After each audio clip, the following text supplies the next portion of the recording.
Yeah. So what's one question that you wish your clients would ask you and they don't? Question a client would ask me. That's a good question. I would probably say, the question that we don't get asked, or that kind of happens to the lawyers, because we're at the end of this process, is, when should I connect with the lawyer? Is it a good idea to connect with the lawyer earlier in the process? Like when we're talking to our realtor, talking to our investor coach, talking to our mortgage representative, because I think everybody who's on this call, like all the advisors to the real estate investors, offer their own unique piece.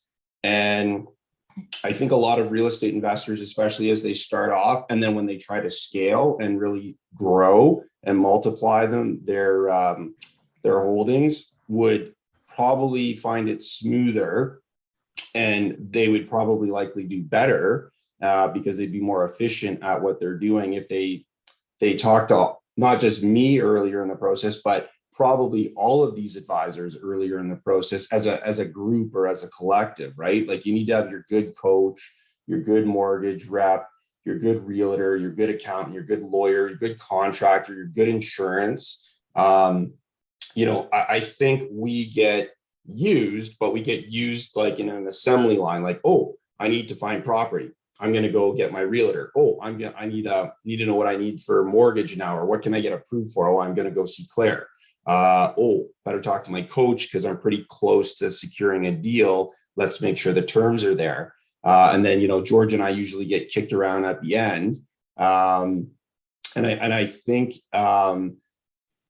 it'd be great to be involved a little earlier, because here's another thing that happens for me, because I'm kind of like, I'll use the sports analogy. I'm the closer in the pitching rotation for the Blue Jays, right? I'll show my bias here. So, I'm Romano and I'm trying to close this deal for my client. I'm trying to close off the game.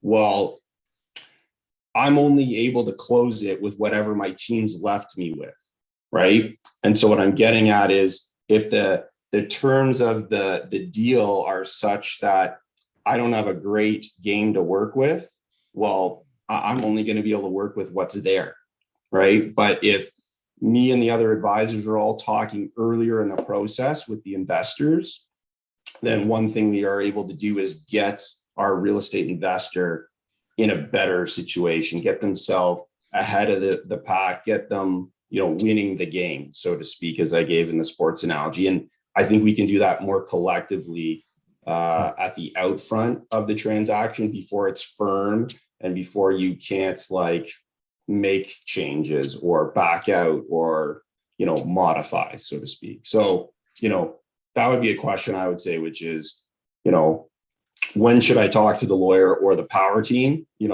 I wish clients would ask that question more often so we could help earlier.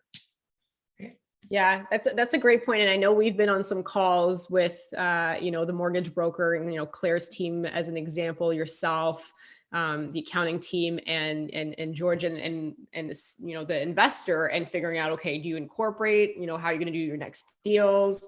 And then you strategize. It is so much easier to do it from the start, because even just a question like, should you incorporate, you're going to have a different conversation with George, Ryan, or Claire, and it'll all make sense, but they might be looking at it from a different standpoint. So it may make sense to do it from maybe a legal standpoint, potentially from a tax standpoint, but maybe not from a financing standpoint, depending on what the plan is. So that's just, I think it's genius to say, especially because a lot of this is a small industry. This is a small world. If you work with a good team of experts, they likely know each other and have worked together on many deals, and, schedule that time so that they're all on the same call. They all understand what the goals are. But I think that's very well said, Ryan. So thank you.